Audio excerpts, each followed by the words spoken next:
వ్యవసాయంలో ఆధునికత, యాంత్రీకరణ, ప్రపంచాన్ని అనుసంధానం చేసే మార్కెట్ వ్యవస్థలు అందుబాటులో ఉన్నా రైతులకు కష్టాలు, నష్టాలు తప్పడం లేదు.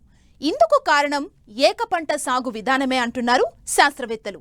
వీటి నుండి బయటపడాలంటే సమగ్ర వ్యవసాయ విధానం పాటించాలంటున్నారు. తద్వారా ఏడాది పొడవునా పలు పంటలు సాగు చేయడమే కాకుండా అనుబంధ రంగాల నుండి దిగుబడిని తీసుకొని ఆర్థికంగా నిలదొక్కుకోవచ్చని సూచిస్తున్నారు.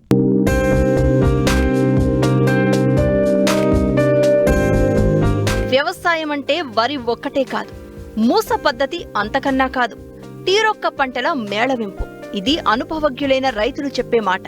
అందివచ్చిన అవకాశాన్ని సద్వినియోగం చేసుకుని సాగు చేస్తే అన్నదాతకు కష్టాల ఊసే ఉండదు.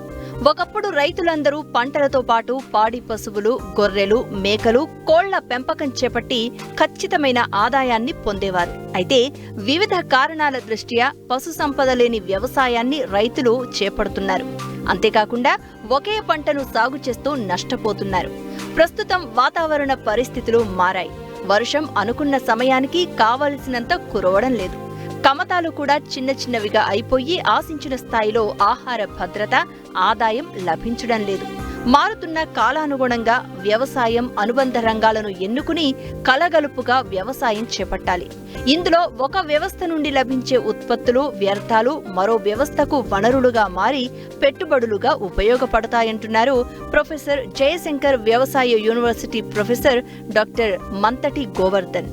వ్యవసాయంలో సమగ్ర వ్యవసాయ విధానం అనేది ఒక నూతన ఒరబడి. ఏకపంట విధానంలో రైతులందరూ కూడా వ్యవసాయం చేస్తున్నారు. ఇప్పుడు ఆ విధంగా కాకుండా సమగ్ర వ్యవసాయం చేసుకోమని చెప్పి మనము వ్యవసాయ విశ్వవిద్యాలయ తరపున సిఫారసు చేస్తున్నాం. కారణం ఏంటంటే ఏకపంట విధానంలో రైతులకు ఖర్చులు పెరిగిపోయి దిగుబడి పెరగక ఆదాయం కూడా, నికర ఆదాయం కూడా బాగా తగ్గిపోతుంది. రైతులకు ఎంత వాణిజ్య పంటలు వేసినా ఎకరాకు 1,00,000 రూపాయలకు మించి పండించడం లేదు. కాబట్టి 1,00,000 రూపాయలకు బదులుగా 5 లక్షల రూపాయలు సంపాదించే ఒక విధానం అనేది రైతుకు అవసరం. సమగ్ర వ్యవసాయము చేపట్టడం.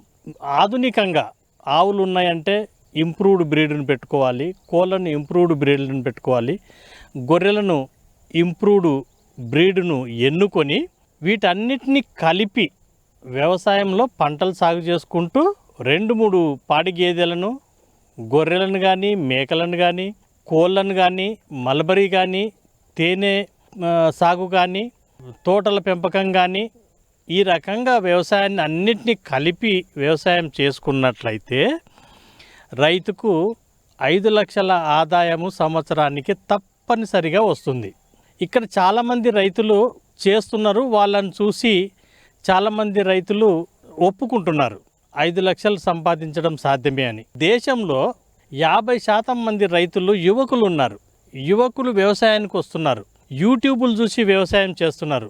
ఆధునికత టెక్నాలజీని అంతా చూసి వ్యవసాయం చేస్తున్నారు.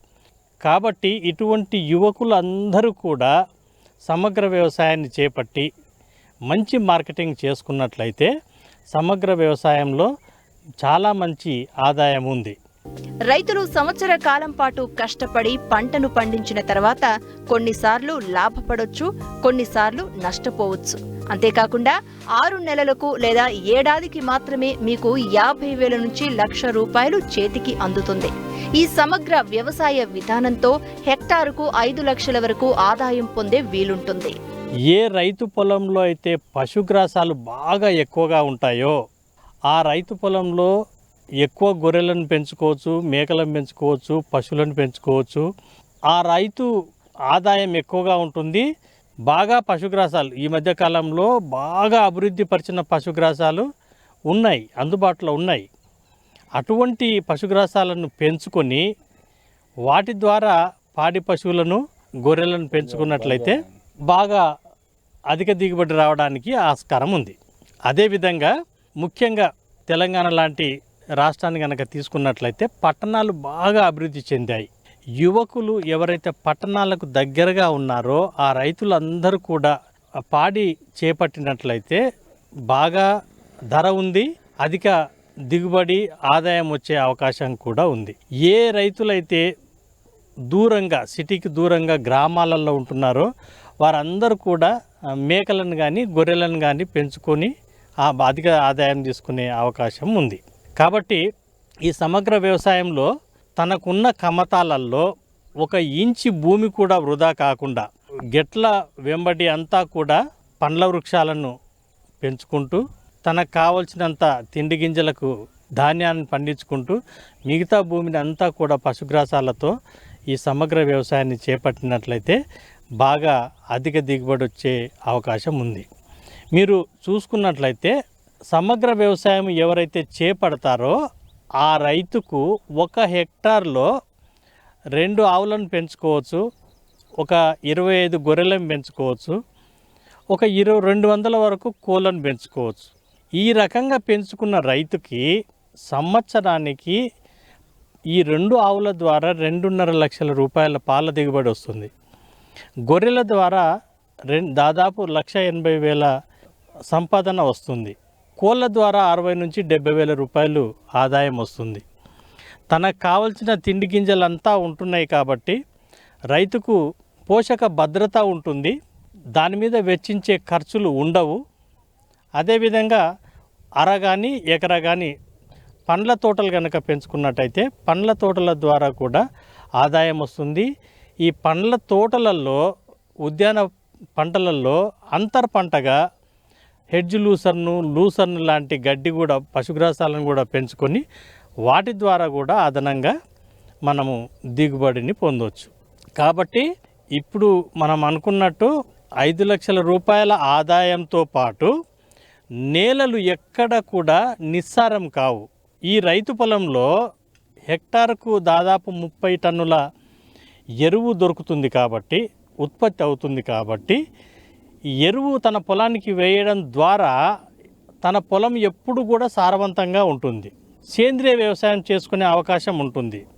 అదేవిధంగా ఎకోసిస్టమ్ సర్వీసెస్ అని ఈ మధ్యకాలంలో ప్రభుత్వం వారు ఎవరైతే రైతులు ఆరుతడి పంటలు వేస్తున్నారో ఉద్యాన పంటలు వేస్తున్నారో ఆ రైతులు కార్బన్ క్రెడిట్స్ ద్వారా ఆక్సిజన్ను ఎక్కువ విడుదల చేసి కార్బన్ డయాక్సైడ్ను గ్రహించే ఒక ప్రక్రియ చేపడుతున్నారు. కాబట్టి కేంద్ర ప్రభుత్వం వారికి 1 ఎకరాకు కొంత నికర డబ్బులను కూడా రైతులకు అందజేయడం జరుగుతుంది. అదేవిధంగా తనకున్న ఉద్యాన పంటలలో అదనంగా రైతులు తేనెటీగలను కానీ చేపట్టుకున్నట్లయితే వాటి ద్వారా కూడా అదనపు ఆదాయం పొందే అవకాశం ఉంది. ఈ రకంగా ఒక చిన్నకారు రైతులు ముఖ్యంగా యువకులు తన పొలంలో కనుక సమగ్ర వ్యవసాయం చేపట్టినట్లయితే ఇంటి దగ్గరే తనకు కావలసిన పని దినాలను పొందుతూ అదనంగా కొంతమందికి పని కూడా కల్పిస్తూ వ్యవసాయంలో మనకిప్పుడున్న 17 జీడిపి గ్రోత్ ఏదైతుందో అంతకు మించి కూడా ఈ వ్యవసాయంలో మనం ఆదాయాన్ని పెంచే అవకాశము ఉంది.